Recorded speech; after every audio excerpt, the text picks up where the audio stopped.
Let's summarise the art of being alone. The art of being alone चाहिँ रेणुका गाब्रानीले लेखेको एउटा चाहिँ मोटिभेसनल बुक हो।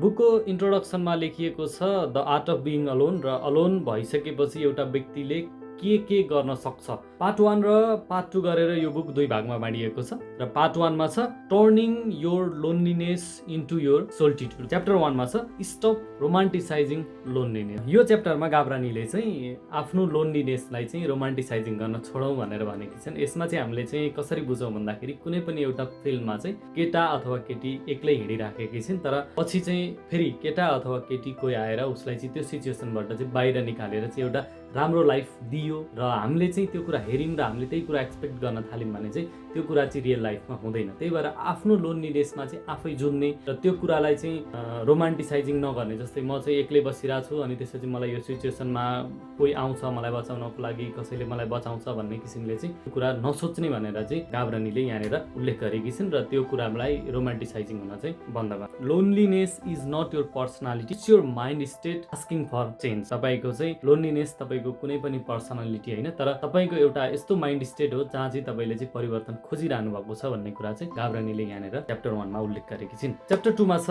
The pain of hiding your true self. यो च्याप्टरमा चाहिँ गाब्रानीले के भन्न खोज्नु भएको छ भन्दाखेरि चाहिँ कतिचोटि चाहिँ हामीले चाहिँ डिफ्रेन्टली एक्ट गर्यौँ होला कि त्यो ठाउँमा मिल्नको लागि, त्यो ठाउँमा चाहिँ भिज्नको लागि। हामीलाई मन छैन तैपनि त्यो ठाउँमा भिज्नको लागि चाहिँ हामीले चाहिँ त्यहाँ मिले जस्तो गर्नको लागि कतिचोटि हामी त्यो ठाउँमा गयौँ होला। कतिचोटि हामीलाई चाहिँ होइन नगर्ने यो काम भन्न मन थियो होला, तैपनि हामीले होइन गर्नुपर्छ भने जस्तो कसैको दबाबमा, कसैको प्रेसरमा, सोसलदेखि लिएर अन्य कुरा, साथीहरूको लैलैमा होइन, साथीहरूको प्रेसरमा, जेसुकै कुराले हो आफूलाई थाहा छ त्यो कुरा म गर्दिनँ अथवा त्यो कुरा म चाहदिनँ तर गरिरहेको छु भन्ने कुरा चाहिँ यहाँनिर हुन्छ, र त्यो कुरा नगरौँ, त्यो पेनमा चाहिँ नपरौँ भन्ने कुरा चाहिँ गाब्रानीले यहाँनिर उल्लेख गरेकी छिन्। The biggest reason you feel alone is because the real you is missing from life.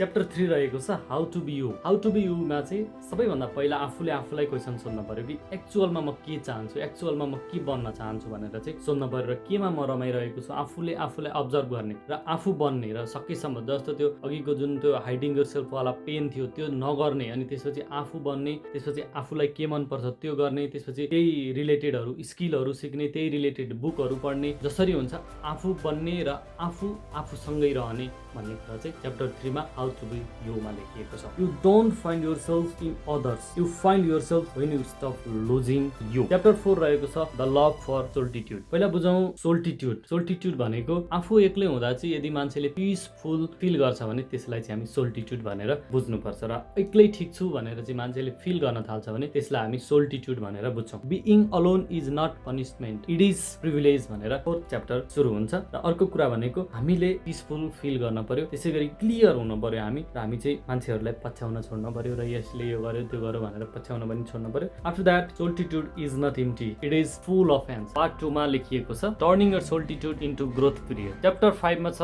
Practice the art of being alone. कसरी प्र्याक्टिस गर्ने त? गाब्रानीकै ल्याङ्ग्वेजमा भन्नुपर्दा चाहिँ सबैभन्दा पहिला अलोन हुँदाखेरि आफ्नो थट्सहरू कसरी आइरहेको छ त्यो विचार गर्ने, त्यसै गरी आफ्नो दिन कसरी बित्यो त्यो विचार गर्ने। Being alone is another skill, develop the skill. अनि त्यसपछि मेडिटेसन गर्ने, त्यसपछि आफ्नो थट्सहरूलाई चाहिँ एउटा नोट बनाएर चाहिँ लेख्ने। Silence is scary until it became your favourite place. र च्याप्टर 6 मा रहेको छ turn your loneliness into your growth period. Growth period कसरी बनाउने त? अब हामीले त्यो लोनलीनेस प्र्याक्टिस त गर्यौँ, तर त्यो प्र्याक्टिसको बिचमा हामीले के गर्न सक्छौँ? आफ्नो ग्रोथ पिरियडको लागि स्किल सिक्न सक्ने नै भयौँ, स्किल सिक्न पर्यो, त्यसपछि बुक रिड गर्न पर्यो, त्यसै गरी आफ्नो माइन्डसेट डेभलप गर्न पर्यो। पेनको कुरा छ, यदि तपाईँलाई चाहिँ पेन भयो भने पेनले दुईटा कुरा गर्छ, pain break you, either pain चाहिँ बिल्ड यु। र कसरी आफ्नो पेनले चाहिँ आफूलाई बिल्डअप गराउने त्यो कुरा चाहिँ च्याप्टर 6 मा बताइएको छ।